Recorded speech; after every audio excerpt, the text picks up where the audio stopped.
What's up, guys? I'm coming at you today with a video review of a really cool product that I've recently learned about, and I got some in my hands and I'm so impressed that I decided to do a video review. Now, I don't do a whole lot of video reviews like this, but I really feel like this is a product that's worth, making a video about and showing you guys how effective it is.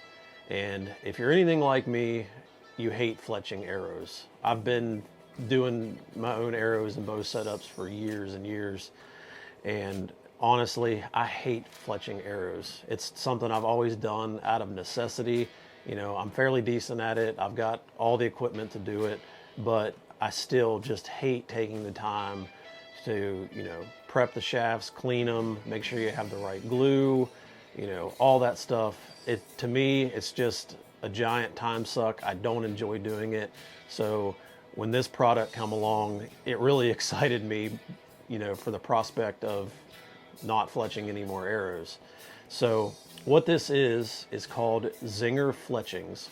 But basically what Zinger Fletchings are, it is basically a press fit solution to your standard fletching. So you can get them in 3 or 4 fletch configuration, left or right helical, and he's got different, offset options and stuff like that. And the ones that I've got here are I've got the 3 and the 4 fletch in left helical and 6-degree offset. So what these are is they're a 3D printed material. I don't know exactly what the material is, but it is extremely flexible, and so far it seems to be really, really durable. So to fletch an arrow, it's literally as simple as this. This is a bare shaft. I've got the Zinger Fletching right here. You get it started on the back of the shaft, pop it on like that, and then you can slide it down the shaft wherever you need it, and you're done. That's literally all it is. So from there, you can index your shafts just by grabbing the fletching and kind of pinching a little bit, and you can spin it around the shaft. You can move it up or down as far as you want. And with me shooting a short axle-to-axle bow, I'm shooting the Gearhead Disruptor 20. I've got a really, really tight string angle back here, so being able to slide these forward is really a big deal for me. I was trying the fobs out for a little bit, and with the fob sitting flush at the back of the shaft, it just didn't work for that setup. The string angle was just too short. So you can position these wherever you want. You can fine tune them. You can index your broadheads, which if your bow's tuned right, it's really not that big a deal. But being the archery nerd that I am, I like to have my fletchings and blades on my broadheads all lined up. So that's another big benefit. Another benefit is if you travel and you hunt out of state a lot, you don't want to carry a ton of extra gear with you to field repair stuff. So you could have a couple extra of these in your case. If one gets damaged, pull it out, pop it back on, you're good to go. So another big benefit of these is they are a lot lighter than your traditional fletching setup.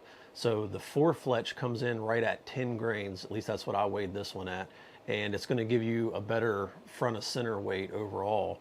Now, I did some testing yesterday. I was shooting 42 yards with the Gearhead D20, and I've got to say, these were flying every bit as good as this 4 fletch setup that I have here. These are the boning heat vanes. These shoot very, very well out at distance, and I was really, really impressed with the Zinger Fletchings. They were grouping right in there with these arrows right here. They were hitting just a little bit higher because they're a little bit lighter, but the group size was almost exactly the same. Another big thing for me is arrow noise. I like to try to have the quietest setup possible, when it comes to the bow and the arrow flying downrange.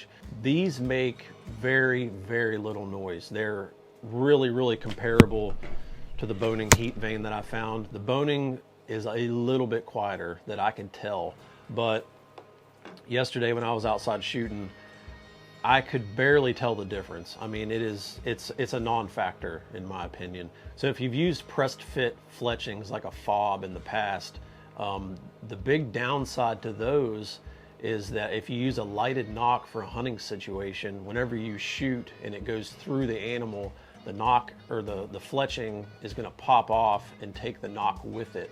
So with these, you know, they're press fit, they fit on the shaft very tight. I think just having press fit on, I think that it's going to pass through the animal just fine without popping off.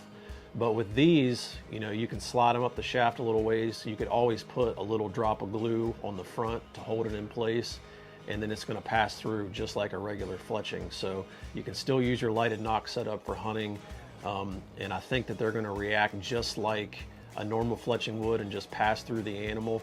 I obviously haven't tried that yet, so that's something I'll be testing here in the future. But for me personally, probably once I get them set where I want them, I'm going to put a little dab of glue on the front just so they'll stay on the fletching and they'll pass through the animal, you know, just like normal. So another benefit to these is you can shoot these through a whisker biscuit. The fobs before, you couldn't shoot through a whisker biscuit just because of the ring. But with these, you know, they don't have the ring. They're flexible, just like a standard fletching. You'll have no issues shooting these through a drop away rest or through a whisker biscuit. Another cool thing about these is he has a lifetime replacement guarantee on them. So if these get damaged, you know, if they get bent and they don't go back into shape, he'll replace them for you. So that's really, really cool. So if you're anything like me and you don't like fletching arrows at all, these might be a solution for you. I really can't see any downsides to them yet. You know, maybe, you know, as I get farther into testing them, I'll find something, and if I do, I'll report back. But so far, I really can't find any downside to them. They're shooting just as well as my other fletched arrows. I'm pretty impressed with them. So big shout out to Brian for sending these to me to check them out. So if you guys want to check some out for yourself, go to zingerfletches.com. I'll have the link in the description, and you can check out the Z3 and the Z4 and try them out and see what you think. I think you'll be impressed.